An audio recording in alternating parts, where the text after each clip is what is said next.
wisest person I ever met in my life, a third grade dropout. Wisest and dropout in the same sentence is rather oxymoronic, like jumbo shrimp.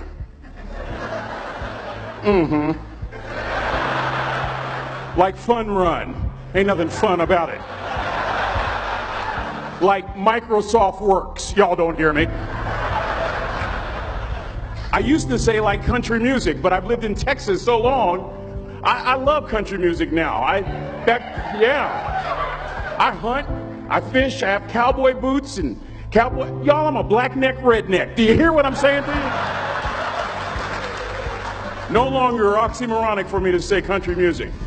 And it's not oxymoronic for me to say third grade and dropout. That third grade dropout, the wisest person I ever met in my life, who taught me to combine knowledge and wisdom to make an impact, was my father. A simple cook. Wisest man I ever met in my life. Just a simple cook. Left school in the third grade to help out on the family farm, but just because he left school doesn't mean his education stopped. Mark Twain once said, "I've never allowed my schooling to get in the way of my education."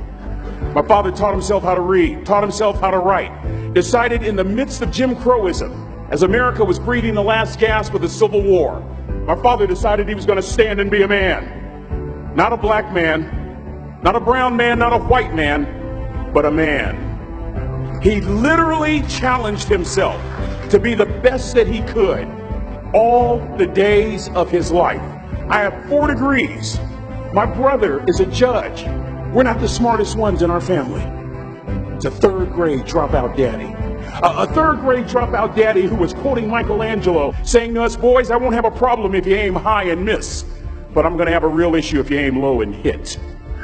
A country mother quoting Henry Ford, saying, "If you think you can or if you think you can't, you're right."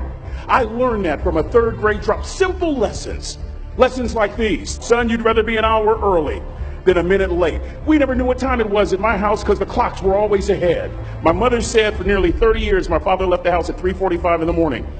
One day she asked him, "Why, Daddy?" He said, "Maybe one of my boys will catch me in the act of excellence." I want to share 2 things with you. Aristotle said, "You are what you repeatedly do." Therefore, excellence ought to be a habit, not an act. Don't ever forget that. I know you're tough, but always remember to be kind. Always. Don't ever forget that. Never embarrass mama. Yeah.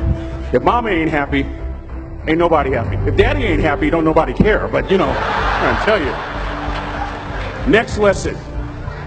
Lesson from a cook over there in the galley. Son, make sure your servant's towel is bigger than your ego.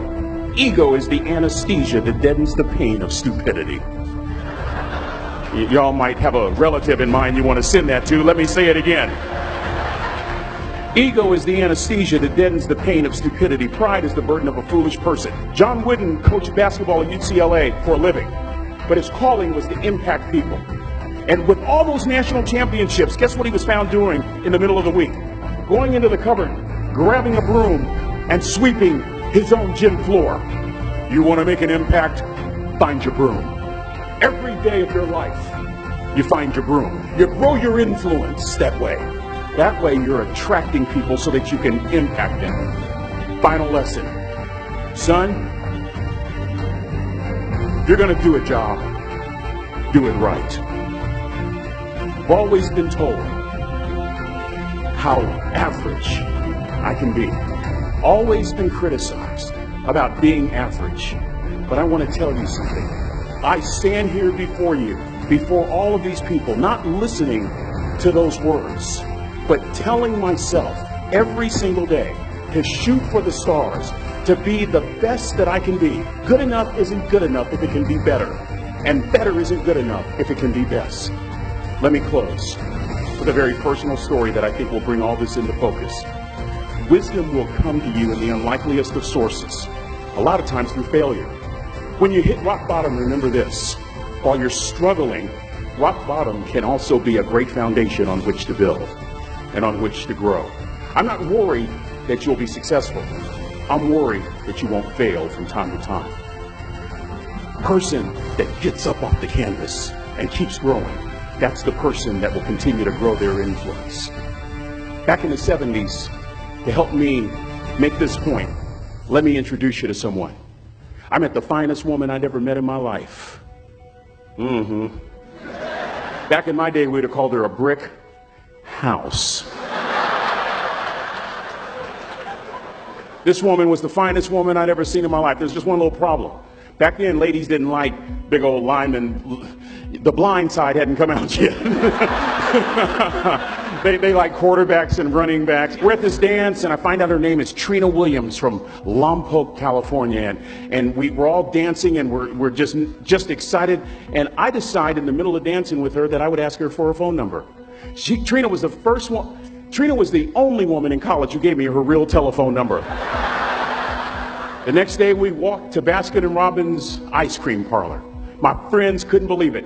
This has been 40 years ago, and my friends still can't believe it. We go on a second date, and a third date, and a fourth date. We drive from Chico to Vallejo so that she could meet my parents. My father meets her. My daddy, my hero, he meets her, pulls me to the side and says, "Is she psycho?" But anyway, we go together for a year, 2 years, 3 years, 4 years. By now, Trina's a senior in college. I'm still a freshman, but I'm working some things out. I'm so glad I graduated in 4 terms. Nixon, Ford, Carter, Reagan. So now it's time to propose. So I talk to her girlfriends, and it's California. It's in the 70s, so it has to be outside. You have to have a candle, and you have to have, some chocolate. Listen, I'm from the hood. I had a bottle of Boone's Farm wine. That's what I had. She said yes. That was the key. I married the most beautiful woman I'd ever seen in my life. Y'all ever been to a wedding, and even before the wedding starts, you hear this? How in the world? And it was coming from my side of the family.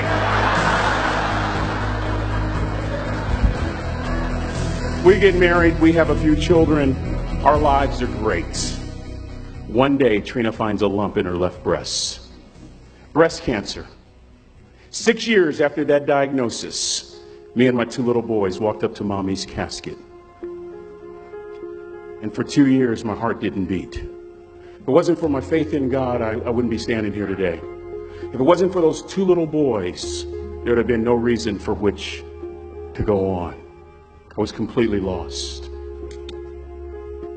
That was rock bottom. You know what sustained me? The wisdom of a 3rd grade dropout. The wisdom of a simple cook. We're at the casket. I'd never seen my dad cry. But this time I saw my dad cry. That was his daughter. Trina was his daughter, not his daughter-in-law. And I'm right behind my father, about to see her for the last time on this earth. And my father shared 3 words with me that changed my life right there at the casket. It would be the last lesson he would ever teach me. He said, "Son, just stand. You keep standing. You keep standing, no matter how rough the sea, you keep standing." And I'm not talking about just water. You keep standing. No matter what, you don't give up. And as clearly as I'm talking to you today, these were some of her last words to me. She looked me in the eye and she said, "It doesn't matter to me any longer how long I live. What matters to me most is how I live."